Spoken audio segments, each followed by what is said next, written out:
Hello viewers, Radhe Radhe. कैसे हैं आप? उम्मीद आप ठीक होंगे। आज का जो प्रसंग है राजा चित्रकेतु के संबंध में है। जीवन का ये स्थूल शरीर द्रव्य पंचभूतादि ज्ञान अहंकार तथा कर्म प्रारंभ से बना है। शास्त्रों का कहना है कि ये देह जीव के लिए नाना प्रकार के कलेश तथा संताप ही देने वाला है। शूरसेन देश में राजा प्राचीन समय में चित्रकेतु नाम के एक राजा थे। बुद्धि विद्या बल धन यश सौंदर्य स्वास्थ्य आदि सबका था उनके पास। उनमें उदारता दया क्षमा और प्रजा के लिए बहुत ही हित आदि सद्गुण भी पूरे थे। उनके सेवक नर्म और अनुकूल थे। मंत्री नीति निपुण तथा स्वामी भक्त थे। राजा में भीतर बाहर कोई भी शत्रु नहीं था। उनकी बहुत सुंदर रानियां थी। इतना सब होने पर भी राजा चित्रकेतु बहुत दुखी रहते थे। उनकी किसी भी रानी को संतान नहीं थी। वंश नष्ट हो जाएगा, इस चिंता से राजा को ठीक निद्रा तक नहीं आती थी। एक बार अंगिरा ऋषि सदाचारी भगवत भक्त राजा चित्रकेतु के यहाँ पधारे।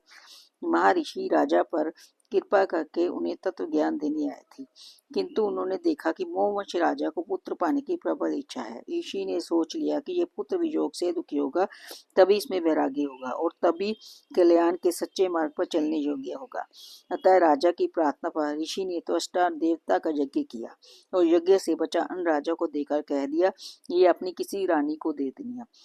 महर्षि ने यह भी कहा था कि इससे जो पुत्र होगा वह तुम्हें हर्ष और शोक दोनों देगा। उस अन्न को खाकर राजा की एक रानी गर्भवती हुई, उसको पुत्र की प्राप्त हुई। बाकी रानियां उसे सोतिया डा उत्पन्न हो गया। सबने मिलकर उस नवजात बालक को एक दिन विष दे दिया और बच्चा मर गया। बालक की मृत्यु से मारे शोक के राजा पागल से हो गए। राजा की ऐसी विपत्ति में देख उसी समय वहां देव ऋषि नारद के साथ महर्षि अंगिरा आए। वे राजा को मृत बालक के पास खड़े देख समझाने लगे, राजन, तुम जिसके लिए इतने दुखी हो रहे हो वह तुम्हारा कौन है? इस जन्म से पहले वह तुम्हारा कौन था? आगे वह तुम्हारा कौन रहेगा? जिस रेत के कण जल के प्रवाह से कभी एकत्र हो जाते हैं वे फिर अलग अलग हो जाते हैं, वैसे इस काल के विवश हुए प्राणी मिलते और अलग होते हैं। ये पिता पुत्र का संबंध कल्पित है। ये शरीर ना जन्म के पूर्व थे ना मृत्यु के पश्चात रहेंगे, अतः तुम इसके लिए शोक मत करो। राजा के इस वचनों को सांत्वना मिली। उसने कहा, महात्मा, आप दोनों कौन हैं? मेरे जैसे विषयों में फंसे मूढ़बुद्धि लोगों को तत्व ज्ञान देने के लिए आप जैसे भगवत भक्त सिद्ध महापुरुष निस्वार्थ भाव से पृथ्वी में विचरा करते हैं। आप दोनों पर कृपा करें, मुझे ज्ञान देकर शोक से बचाएं।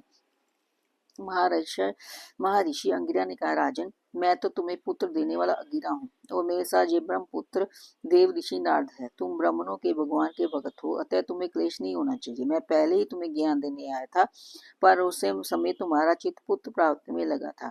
अब तुमने पुत्र के वियोग का क्लेश देख लिया। इस कारण स्त्री धन ऐश्वर्य आदि भी नश्वर है। उनका वियोग भी चाहे जब संभव है ऐसा ही दुखदायी है। ये राज्य गृह भूमि सेवक मित्र परिवार आदि सब शोक मोह व्यय और पीड़ा ही देने वाले हैं। ये स्वप्न दृश्यों के समान है, इसकी यथार्थ सत्ता नहीं है। भगवान को सत्य समझकर उन्हीं में चित्त लगाकर शांत हो जाओ। राजा को बोध देने के लिए देव ऋषि नारद ने जीव का आह्वान करके बालों को जीवित कर उससे कहा, जीवात्मा, देखो, ये तुम्हारे माता पिता बंधु बांधव तुम्हारे लिए व्याकुल हो रहे हैं, तुम इनके पास क्यों नहीं रहती? जीवात्मा ने कहा, ये किस किस जन्म में मेरे माता पिता हुए थे। मैं तो अपने कर्मों का फल भोगने के लिए देवता मनुष्य पशु पक्षी आदि योनि में अंतकाल से जन्म लेता आ रहा हूँ। सभी जीव परस्पर कभी पिता कभी पुत्र कभी मित्र कभी शत्रु कभी जातीय कभी विजातीय कभी रक्षक कभी विनाशक कभी कभी आत्मीय और कभी उदासीन बनते हैं। ये लोग मुझे अपने पुत्र मानकर रोते क्यों हैं? शत्रु मानकर प्रसन्न क्यों नहीं होते? जैसे व्यापारियों के पास वस्तुएं और चली जाती हैं, एक पदार्थ आज उनका है कल उनके शत्रु का है, वैसे ही कर्मवंश जीव नाना योग्य में जन्म लेता घूमता है। राजकुमार का जीवात्मा इतना कहकर चला गया। उसकी बातों में सबका मोह दूर हो गया। मृतक का अंत्येष्टि संस्कार करके राजा शांत हो गए। जब बालक को विष देने वाले रानियों ने ये ज्ञान सुना तब उन्हें बड़ा पश्चाताप हुआ। जमुना तट पर जाकर उन्होंने अपने पाप का प्रायश्चित किया। राजा चित्रकेतु ऋषियों के उपदेश से शोक मोह पेय और क्लेश देने वाले दुष्जत्य ग्रह के स्नेह को छोड़कर महर्षि अंगिरा और देवर्षि नारद के पास जाकर भगवत प्राप्ति का साधन पूछने लगे। नारद जी ने उन्हें भगवान शेष का ध्यान तथा स्तुति मंत्र बतलाया। उपदेश देकर दोनों ऋषि चले गए। राजा ने 7 दिन केवल जल पर रहकर एकाग्र चित्त से स्तुति रूप विद्या का खंड किया। उसके प्रभाव से विद्याधरों के स्वामी हो गए। कुछ दिनों में राजा चित्रकेतु विद्या के बल से मनोगति के अनुसार भगवान के शेष समीप पहुंच गए। यहाँ उन्होंने संत कुमार आदि महर्षियों से सेवित संकर्ष भगवान के दर्शन किए। राजा ने प्रेम विह्वल होकर भगवान के चरणों में प्रणिपात किया और वह भगवान की स्तुति करने लगे। देह में भगवान प्रसन्न हुए और उन्होंने चित्रकेतु को परम तत्व का उपदेश दिया। तत्व ज्ञान का उपदेश देकर उनके अंत में सकृष्ण प्रभु ने कहा, राजन, मनुष्य शरीर में ही ज्ञान की प्राप्ति होती है। जो मानव देह पाकर भी ज्ञान नहीं पाता, आत्मा को नहीं जानता, उसका फिर किसी जोनि में कल्याण नहीं होता। विषयों में लगने से ही दुख होता है, उन्हें छोड़ देने से कोई भय नहीं है। अतः बुद्धिमान पुरुष को विषयों से निवृत्त होकर जाना चाहिए। चित्रकेतु द्वंद रहित समदर्शी हो गए। वह कामना, स्प्रे, अहंकार छोड़कर सदा परमात्मा ही चित्त लगे रहते थे। तब बल से इच्छा अनुसार 14 भवनों में घूम सकते थे। एक दिन विमान पर बैठकर वह आकाश मार्ग पर जा रहे थे। उसी समय उन्होंने मुनियों की सभा में पार्वती जी को भगवान शंकर की गोद में बैठे देखा। चित्रकेतु को यह व्यवहार अनुचित लगा। उन्होंने इसकी बड़ी आलोचना की। भगवान शंकर तो आलोचना सुनकर हंस रह गए, पर पार्वती जी को क्रोध आ गया। उन्होंने श्राप दिया, तू बड़ा अवनीत हो गया है, अतः भगवान के चरणों में रहने योग्य नहीं है, जाकर असुर योनि में जन्म ग्रहण कर। श्राप सुनकर चित्रकेतु को न डर लगा न दुख। असुर योनि में सर्वव्यापी भगवान तो है ही, ये वे जानते थे। शिष्ट व्यवहार करने के लिए विमान से वे उतर पड़े। उन्होंने पार्वती जी के चरणों में प्रणाम करके कहा, माता, आपने जो श्राप दिया है उसे मैं आदर स्वीकार करता हूँ। मैं जानता हूँ कि देवता लोग मनुष्य के लिए जो कहते हैं वे उसके कर्मानुसार ही कहते हैं। ज्ञान से मोहित प्राणी इस संसार चक्र में घूमता हुआ सदा सब कहीं सुख दुख भोगता ही रहता है।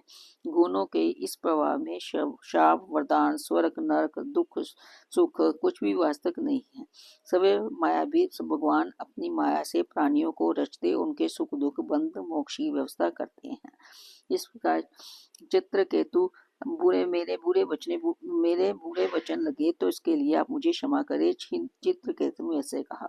इस प्रकार क्षमा मांगकर चित्रकेतु विमान पर बैठकर चले। उनकी असंग स्थिति देखकर सबको बड़ा आश्चर्य हुआ। शंकर जी ने कहा, देवी, तुमने भगवान के दासानुसार महात्मा देखा है। भगवान नारायण के परायण भक्ति किसी से भी डरते नहीं। वे स्वर्ग नरक तथा मोक्ष में से एक भी दृष्टि रखते हैं। भगवान की लीला से जीव देह धारण करके सुख दुख, जन्म मरण, शाप, अनुग्रह का भागी होता है। अभिमानी उस परम प्रभु का स्वरूप कैसे जान सकते हैं? उन श्री हरि का ना कोई अपना है ना पराया। वे सबके आत्मा होने से सबके प्रिय हैं। फिर भी ये महाभाग चित्रकेतु उनका भगवान का प्यारा भक्त है। उन्हीं की रुचि से रचने वाला है। शांत और समदर्शी है। सती का आश्चर्य उन वचनों से दूर हो गया। शाप देने में समर्थ होने पर चित्रकेतु ने पार्वती को शाप नहीं दिया था, उल्टे उनके शाप स्वीकार के क्षमा मांगी।